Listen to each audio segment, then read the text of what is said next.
Hello students, welcome to Chatwar Chemistry classes. So today's topic is physical properties of amines.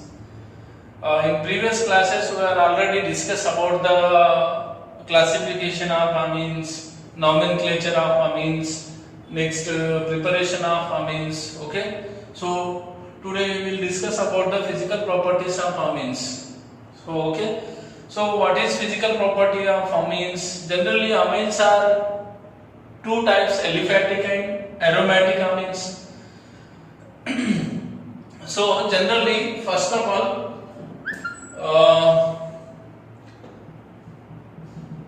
aliphatic amines are NH2. Aliphatic amines. So we will discuss about the first aliphatic amines, physical state. First of all, first property, physical state. Aliphatic amines.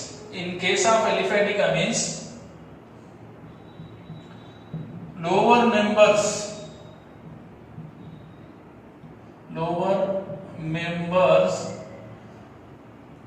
aliphatic amines are gases at room temperature. Next, middle members are liquids and higher members are solids. Lower member aliphatic amines are gases. Lower member means 3 up to 3 carbon. Next, middle members are liquids and higher members amines are solids. Okay. So in this way, lower members aliphatic amines are gases with fishy odor, fish like smell. Middle members aliphatic amines are liquids and higher member aliphatic amines are solids. So it is first. Second point, in case of aromatic,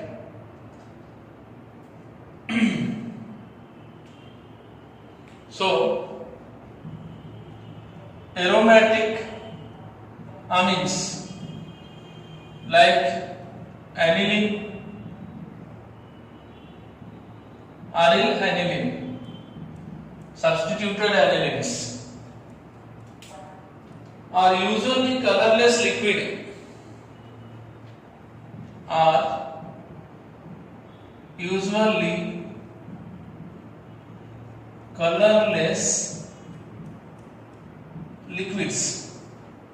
Colorless liquids. But aromatic amines are colorless liquids. Colorless, but they are develop color when exposed to air. अगर जब aromatic amines air के contact में, oxygen air के contact में जब आते हैं aromatic amines, तो तब वो ऑक्सीडाइज होके ड्यू टू ऑक्सीडेशन होने की वजह से कलर प्रोड्यूस कर सकते हैं. Generally aromatic amines are colorless liquids, but they are develop color when they are come in contact with air, oxygen, due to oxidation. Okay, so this is the main problem. This is the just general point, physical state of aliphatic amines. See students, aliphatic amines and aromatic amines. So generally lower members aliphatic amines are gases with fishy odor. Next, middle members aliphatic amines are liquids and higher members aliphatic amines are solids. Next, aromatic amines are usually colorless liquids and they are develop color when they are comes in contact with air due to oxidation. They develop color. Okay, so this is the just one point about the physical property. Okay, next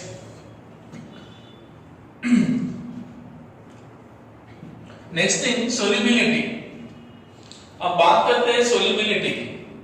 so physical state तो हो गया. Then second solubility. जब solubility की बात आती है तो थोड़ा सा generally amines are soluble in organic solvent like ether, alcohol, right? But they are also soluble in water. So why? Because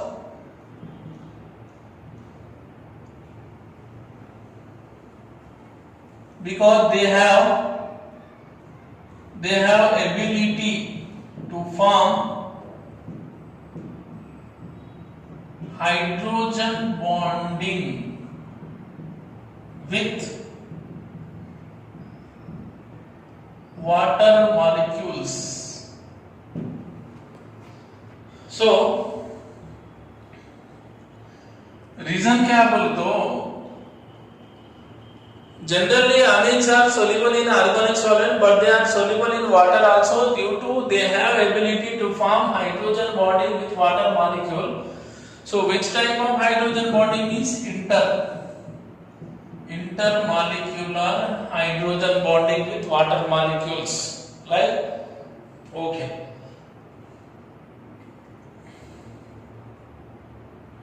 So in this case there is also primary amines, secondary amines and tertiary amines. So primary amines, for example, RNH2, secondary amines RNHR, tertiary amines RNRR. Okay, so here यहाँ पे दो hydrogen है, यहाँ पे एक hydrogen है और यहाँ पर हाइड्रोजन नहीं है, नाइट्रोजन के ऊपर हाइड्रोजन नहीं है. तो यहाँ पर दो हाइड्रोजन बॉन्डिंग फॉर्म हो सकते हैं वाटर के साथ. यहाँ पे एक हाइड्रोजन बॉन्डिंग फॉर्म होती है और यहाँ पर हाइड्रोजन बॉन्ड फॉर्म नहीं हो सकता. ठीक है, due to absence of hydrogen atom on nitrogen. Okay, तो लाइक दिस में RNH ये OH इस तरह OH सॉरी वाटर मॉलिक्यूल. तो ये जनरली माइनस, तो यहाँ पे प्लस होगा, तो यहाँ पे माइनस, फोर्स ऑफ अट्रैक्शन, इस तरह hydrogen bonding.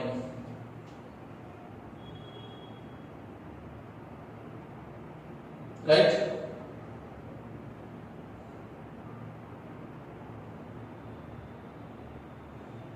Next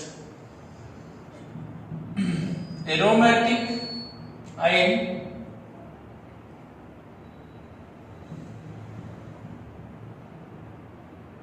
higher members amines are insoluble in water. Aromatic and higher amines are higher aliphatic हो या फिर एरोमेटिक हो. Aromatic and higher aliphatic amines are insoluble in water. क्यों बोले तो जब मॉलिक्यूलर मास इंक्रीज होता है means hydrophobic part means non polar part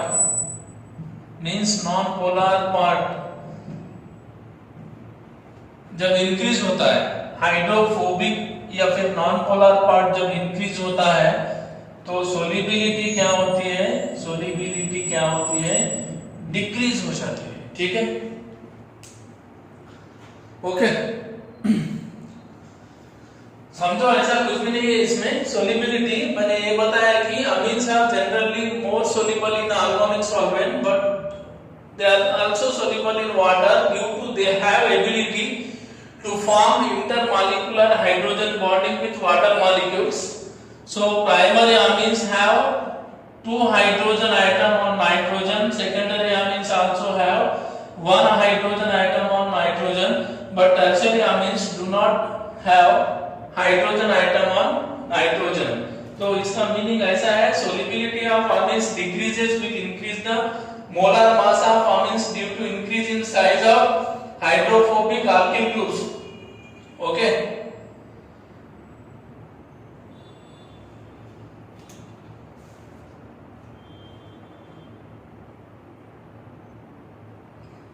Among isomeric amines, primary, secondary, tertiary amines. Okay. Boiling point की बात है।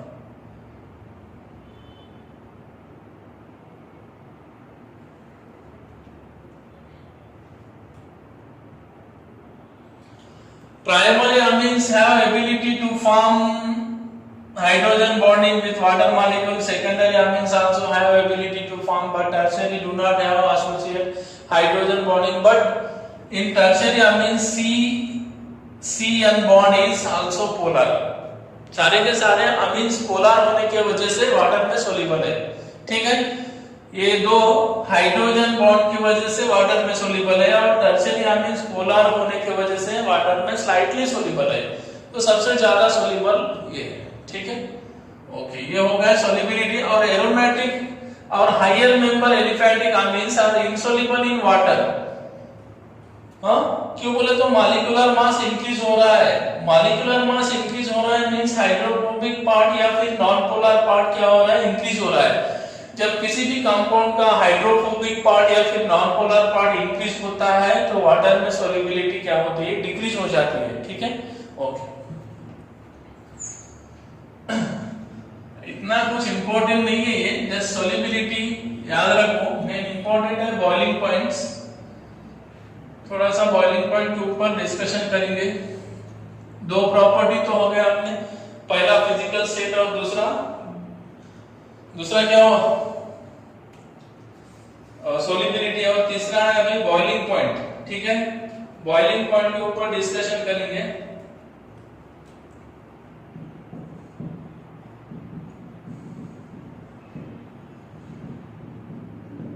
बॉइलिंग पॉइंट, ठीक है।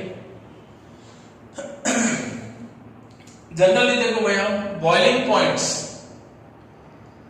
तो आपको मैंने इससे पहले ही बताया था, कंपेरेबल मॉलिक्यूलर मासेस है तो सबसे ज्यादा कार्बोक्सिलिक एसिड RCOOH, बाद में RCH2OH, ये तो सबसे ज्यादा हाइड्रोजन मतलब बॉइलिंग पॉइंट में देखे तो BP। ठीक है, तो जनरली अब ये दोनों के कंपैरिजन में मतलब जनरली एक पॉइंट है, सबसे ज्यादा carboxylic acid, next alcohols, next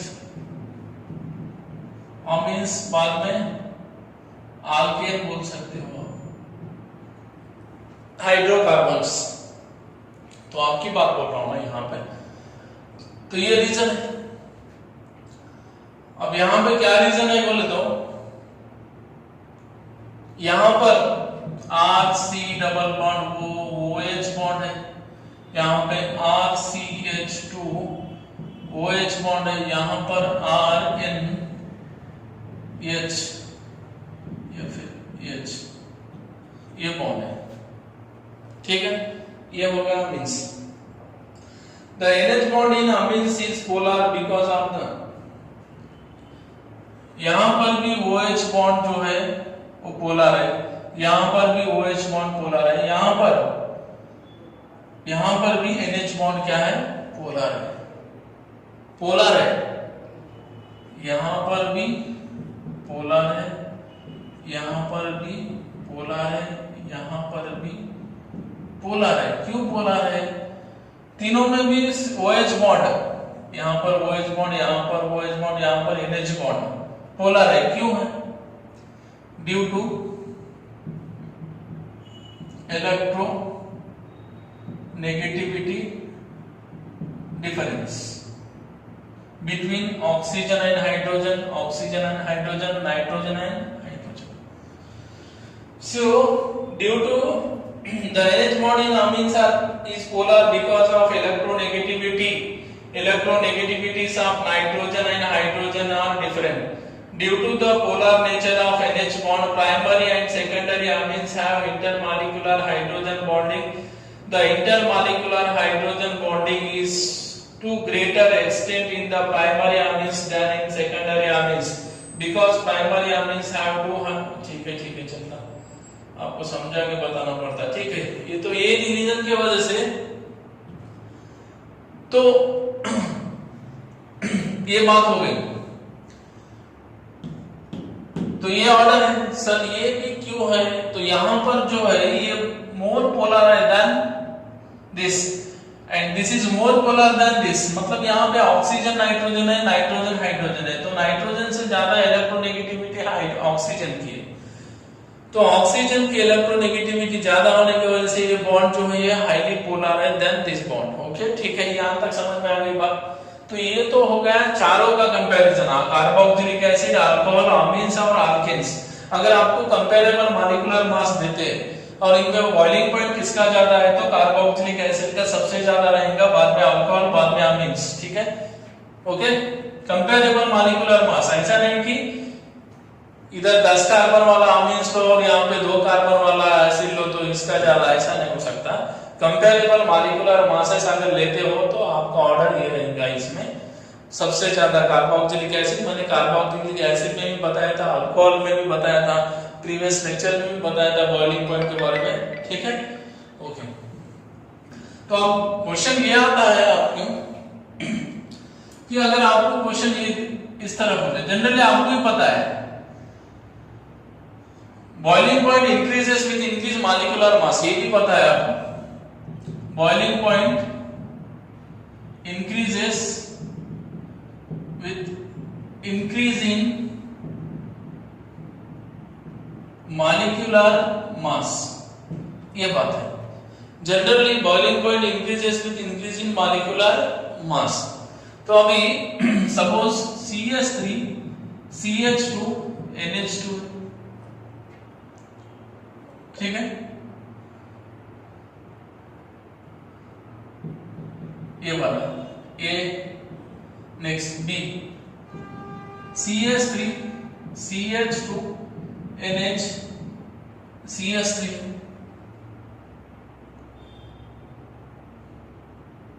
ठीक है, ये वाला D, C, CH3 N CH3 CH3। अब तीनों को मॉलिक्यूलर फार्मूला देखो, molecular formula C3 1 2 3 carbon, hydrogen 5 6 7 5 6 7 8 9 H9N। यहां पर भी मॉलिक्यूलर फार्मूला क्या है, C3 5 6 9 और एक नाइट्रोजन। यहां पर भी मॉलिक्यूलर फार्मूला क्या है, C3H9N। तो तीनों का मॉलिक्यूलर फार्मूला सेम है, तो ये तीनों क्या है फिर आइसोमेरिक अमीन्स है, आइसोमेरिक अमीन्स है। तो फिर इनमें बॉइलिंग पॉइंट कैसा डिसाइड करना है आपको। तो अब ये एक बाजू में रखो, ये क्वेश्चन हो गया मेरा क्वेश्चन नंबर 1। तो दूसरा क्वेश्चन है यहाँ पर क्वेश्चन 2। अब ऐसा दिया मैंने, ये CH3 CH2 NH2, B CH3 CH2 CH2 NH2, C CH3 CH2 CH2 CH2 NH2। सो यहां पर बॉइलिंग पॉइंट ऑर्डर में लिखो और यहां यहाँ पर भी बॉइलिंग पॉइंट ऑर्डर बताओ, समझो ये बात को, छोटा सा है पर इंपॉर्टेंट है। चलो बताओ, देखो अभी ये जो है जनरली ये पॉइंट्स को अप्लाई कर सकते हो। Boiling point increases with increase in molecular mass, ठीक है।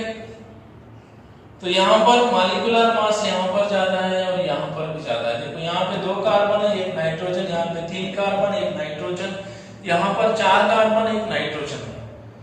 तो मॉलिक्यूलर मास इंक्रीज हो रहा है यहाँ पे, और स्ट्रेट चेन है सब तरफ, ब्रांचिंग वगैरह भी नहीं है, और सारे के सारे प्राइमरी अमीन्स है। ये भी प्राइमरी अमीन्स है, ये भी प्राइमरी अमीन है, और ये भी प्राइमरी अमीन है। तो इनमें boiling point C is greater than B, B is greater than A, ये ऑर्डर रहेंगे। क्यों बोले तो यहाँ पर नाइट्रोजन के ऊपर 2 हाइड्रोजन है, यहाँ पर भी नाइट्रोजन के ऊपर 2 हाइड्रोजन है, यहाँ पर भी नाइट्रोजन के ऊपर 2 हाइड्रोजन है, और यहाँ पर देखो नाइट्रोजन के ऊपर ये प्राइमरी अमीन है, ये प्राइमरी अमीन, ये वाला सेकेंडरी अमीन है, और ये वाला टर्शियरी अमीन है, और तीनों का मॉलिक्यूलर फार्मूला सेम है, तो ये आइसोमेरिक है, isomeric.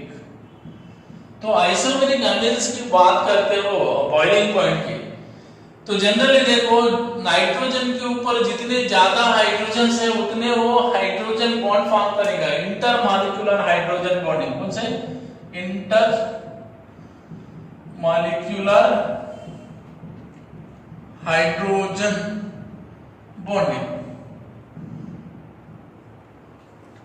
Inter molecular hydrogen bonding, यहां पर जितने ज्यादा inter molecular hydrogen bonding form हो सकते हैं उतना फोर्स ऑफ अट्रैक्शन ज्यादा होता है।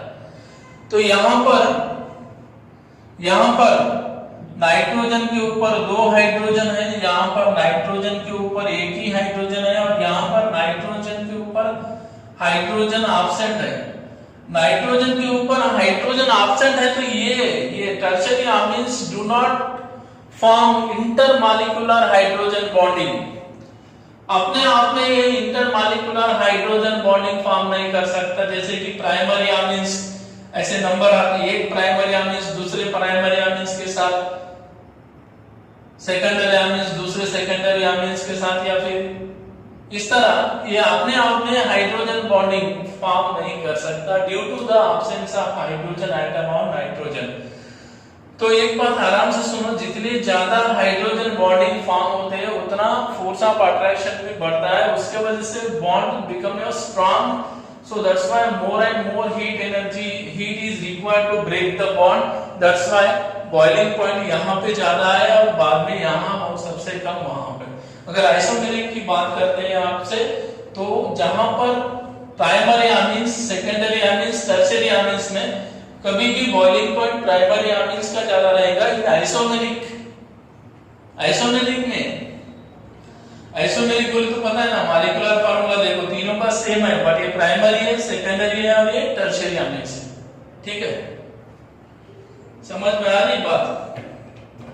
Tertiary amines do not have intermolecular hydrogen bonding as there is no hydrogen atom or nitrogen of tertiary amines. But due to the polar NC bond, tertiary amines are polar molecule and have a intermolecular dipole-dipole attractive force. Thus, intermolecular forces of attraction are strongest in primary amines and weakest in tertiary amines. ठीक है, मतलब देखो ये तो इसमें तो कैसा है, amines are generally polar in nature due to carbon और नाइट्रोजन में भी इलेक्ट्रोनेगेटिविटी डिफरेंस है। देखो आप टर्शियरी अमीन्स लिए तो नाइट्रोजन डायरेक्टली किसके साथ कांटेक्ट है? कार्बन के साथ। तो कार्बन नाइट्रोजन में भी इलेक्ट्रोनेगेटिविटी डिफरेंस होने की वजह से ये भी पोलर है, बट ये पोलर के साथ साथ क्या है, हाइड्रोजन भी है ना नाइट्रोजन के ऊपर। तो ये क्या होता है, इंटरमॉलिक्यूलर हाइड्रोजन बॉन्डिंग दो तरीके के होते हैं, इंट्रामॉलिक्यूलर और इंटरमॉलिक्यूलर। इंटर मींस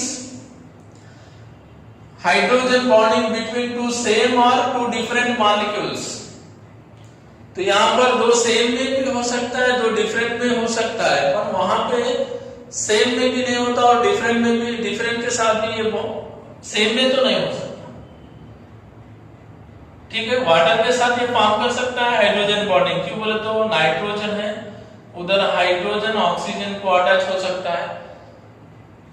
बट अब जब आप बॉइलिंग पॉइंट देख रहे हो तो इनका खुद का देखेंगे ना, वाटर को क्यों बुला रहे हो अंदर, सोलिडिटी जब चेक करते हो तब वाटर देखते हो, वाटर के साथ हाइड्रोजन बॉन्डिंग।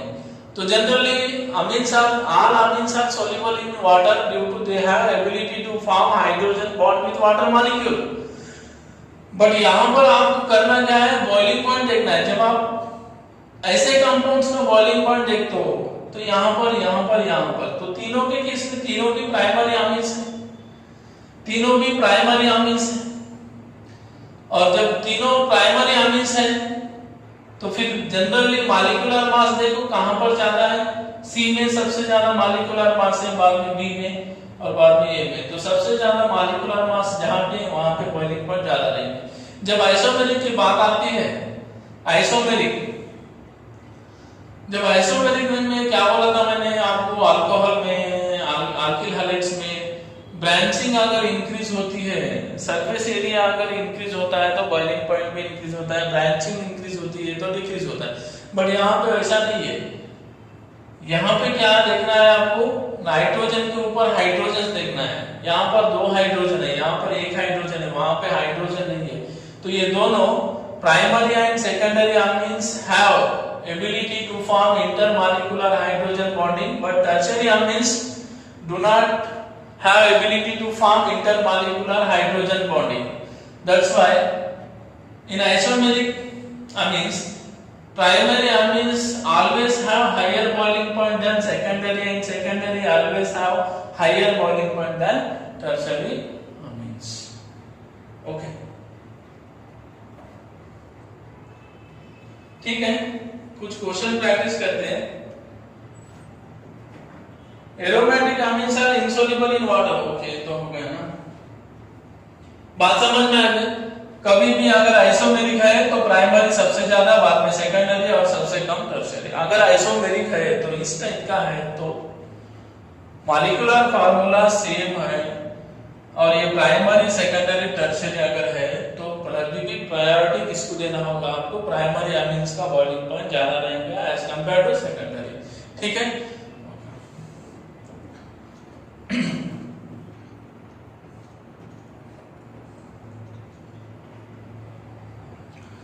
तो तीनों पॉइंट क्लियर हो गया आपके, पहला फिजिकल स्टेट, दूसरा सॉल्युबिलिटी और तीसरा बॉइलिंग पॉइंट। पहला फिजिकल स्टेट देखो, aliphatic amines, lower member aliphatic amines are gases with fishy odour. Next, middle members aliphatic amines are liquid and higher member aliphatic amines are solids. Aromatic amines and aryl amines are generally colorless liquids, colorless liquid, but they develop color when exposed to air due to oxidation। Okay, ये हो गया। बाद में क्या हुआ, solubility। solubility की बात है तो generally amines are soluble in organic solvent, but they are also soluble in water due to they have ability to form hydrogen bonding with water molecule। बस हो गया। और तीसरी बात आ गई अभी बॉइलिंग पॉइंट की। तो आपको पता है बॉइलिंग पॉइंट का एक कंसेप्ट है, अल्कोहल, कार्बोक्सिलिक एसिड का बॉइलिंग पॉइंट सबसे ज्यादा है, बाद में अल्कोहल, बाद में amines। ऐसा क्यों बोले तो रीजन, हाइड्रोजन बॉन्डिंग की है और पोलर है, ये सारे चीजें। जब amines की बात करते हो तो आइसोमेरिक amines है तो प्राइमरी सबसे ज्यादा, बाद में सेकेंडरी कम, उससे कम टर्शियरी। और जब जनरल बात करते हो मॉलिक्यूलर मास के बेसिस पे, तो जिसका मॉलिक्यूलर मास ज्यादा है उसका बॉइलिंग पॉइंट ज्यादा है। ठीक है, ये हो गया आपका। कुछ क्वेश्चन लिखो। अब एग्जांपल के लिए ये इथाइलामाइन बी लिखो, लिखो इथाइलामाइन, डाइइथाइलामाइन, डाइइथाइलामाइन सी, ट्राइइथाइलामाइन,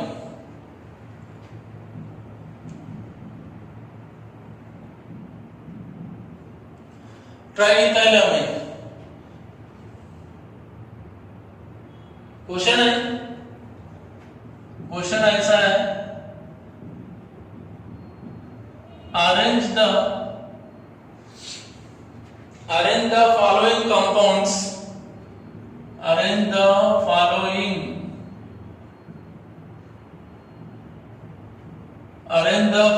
compounds in the decreasing order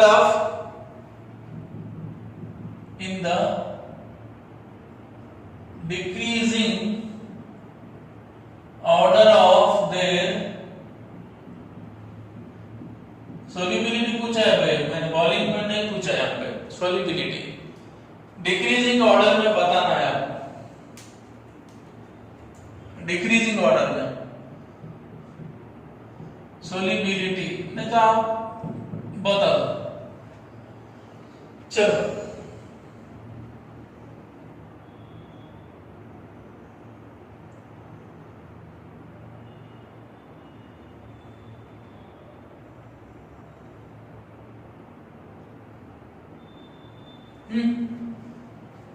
देखो इथाइलामीन है, मतलब C2H5NH2 है यहाँ पे डाइइथाइलामीन मींस NH C2H5 और इधर भी C2H5 हो गया। यहाँ पे ट्राइइथाइलामीन है भैया, C2H5 और यहाँ पर भी C2H5। आप बताओ सोल्युबिलिटी किसकी ज्यादा है और किसकी कम है? सबसे ज्यादा सोल्यूबल ये है ना, तो फिर C से ज्यादा सोल्यूबल B है और B से ज्यादा सोल्यूबल ये। अरे बाप रे, यहाँ पे देखो C2H5 एक ग्रुप है, यहाँ पे 2 ग्रुप है, यहाँ पे 3 ग्रुप लगे हैं, तो जितने ज्यादा हाइड्रोफोबिक पार्ट होगा उतना वो इंसोल्यूबल होगा ना वाटर में। ठीक है, ओके क्लियर। यहाँ पर एक ही है ग्रुप, यहाँ पे 2 नॉन पोलर पार्ट है, यहाँ पे 3 नॉन पोलर पार्ट है, जितने ज्यादा नॉन पोलर पार्ट उतनी सोल्युबिलिटी कम। ठीक है, और दूसरा सेम क्वेश्चन ये लिखो, इथाइलामाइन एन प्रोपाइलामाइन एन ब्यूटाइलामाइन। ये इथाइलामाइन, अभी आंसर बताओ। B n propyl amine, C n butyl amine. अब इसमें बताओ सोल्युबिलिटी। सबसे ज्यादा सोल्यूबल कौन है भाई? इथाइलामाइन C2H5NH2, प्रोपाइलामाइन CH3CH2CH2NH2, एन ब्यूटाइलामाइन CH3CH2CH2CH2NH2। देखो अभी तो बताया था, देखो यहाँ पर इथाइल ग्रुप है, यहाँ पे प्रोपाइल ग्रुप है, यहाँ पे ब्यूटाइल। नॉन पोलर पार्ट यहाँ पर छोटा है, तो सबसे लेस सोल्यूबल कौन है? सी। बाद में उससे ज्यादा सोल्यूबल कौन है? बी। और उससे ज्यादा सोल्यूबल कौन है? ये। ठीक है, इस तरह आपको आंसर करना है।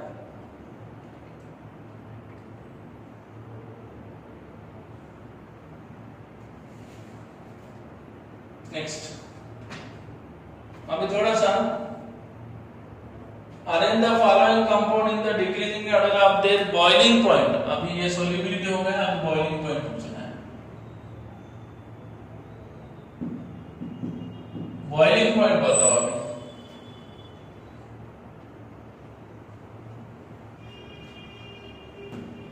मैं देता हूं क्वेश्चंस लिख के, डिक्रीजिंग और इंक्रीजिंग ऑर्डर में बताओ, तुमको जैसा लगा वैसा बताओ। लिखो पहला,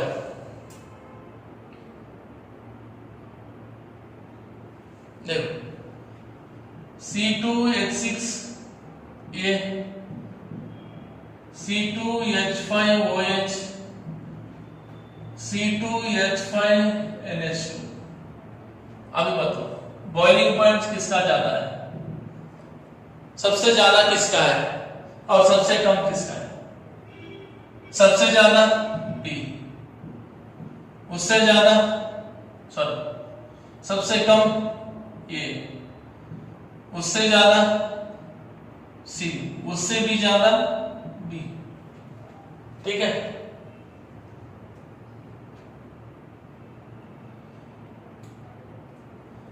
बस इस तरह आपको चलना है बॉइलिंग पॉइंट।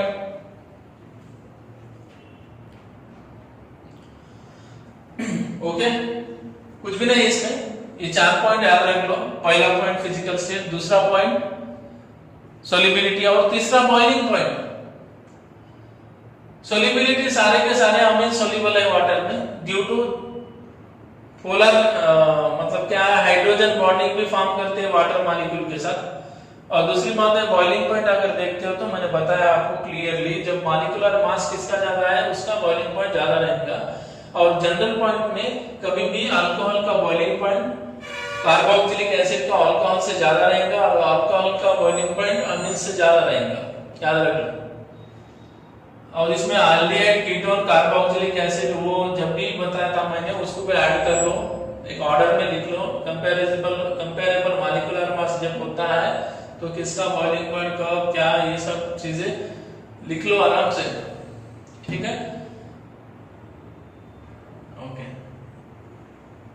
ये हो गया आपका फिजिकल प्रॉपर्टी। आज नेक्स्ट क्लास, अभी इसके बाद में जो क्लास होगा आपका केमिकल प्रॉपर्टी, तो उसमें सबसे ज्यादा इंपॉर्टेंट है आपके नीट और JEE के लेवल में सबसे ज्यादा इंपॉर्टेंट है बेसिसिटी ऑफ अमीन्स। जैसे आपने फिनॉल में, कार्बोक्सिलिक एसिड में एसिडिक नेचर देखा था, acidity of phenol, acidity of carboxylic acid, कौन सा एसिड स्ट्रांग है, कौन सा मतलब फिनॉल भी एसिडिक है और कार्बोक्सिलिक एसिड भी एसिडिक नेचर में। तो फिनॉल और कार्बोक्सिलिक एसिड में generally carboxylic acid strong acid होते हैं, मैंने बताया था प्रीवियस क्लासेस में। और what are the factors affecting on the acidity of phenol, acidity of carboxylic acid. Same उसी तरह यहाँ पर भी बेसिसिटी देखना है और कार्बोक्सिलिक एसिड को जो फैक्टर्स इफेक्ट करते हैं वही फैक्टर यहाँ पर आप स्टडी करते हो, बट उसका अपोजिट होता है। यहाँ पे वहां पे इलेक्ट्रॉन विड्रॉइंग ग्रुप एसिडिटी को बढ़ाते हैं, तो यहाँ पे इलेक्ट्रॉन डोनेटिंग ग्रुप एसिडिटी को बढ़ाते हैं। जितने ज्यादा डोनेटिंग ग्रुप उतना ही वो